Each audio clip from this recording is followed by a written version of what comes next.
The second way to get your safe online is using your router's WPS button. First, locate the WPS button on your router and press and hold the button for 5 seconds. This may vary depending on your router. Please check your router's instructions before using. Next, ready the safe. Press and hold keys 4 and 6 followed by the program button together until the safe LCD screen displays connecting. When the safe displays connection complete, the safe is online. If the safe fails to connect, start the process over and try again. Now that the safe is online, you can manage the safe with either the Wi-Fi smartphone app or online dashboard. This Wi-Fi app is different from Vaultek's Bluetooth app. Make sure to look for the Wi-Fi symbol in the app icon. If using your phone, download and install the Wi-Fi app from either Google Play or the Apple Store. When first opening, the initial screens will guide your setup. First, create your pattern lock, which can be disabled from the app later. Next, create an account. Type in your email, create password, and click sign up.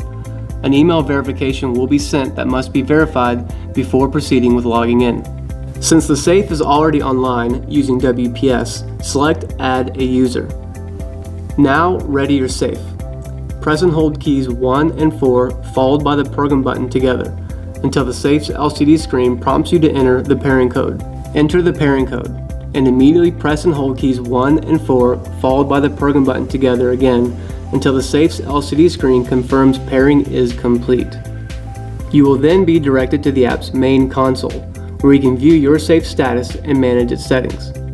If connection fails, try again. If using the online dashboard to manage your safe, please visit dashboard.vaulteksafe.com.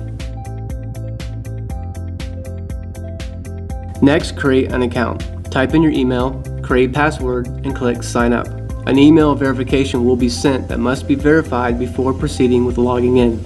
Since the safe is already online using WPS, select Add Safe. Now ready your safe. Press and hold keys 1 and 4 followed by the program button together until the safe's LCD screen prompts you to enter the pairing code. Enter the pairing code and immediately press and hold keys 1 and 4 followed by the program button together again until the safe's LCD screen confirms pairing is complete. If connection fails, try again. You will then be directed to the main console, where you can view your safe status and manage its settings.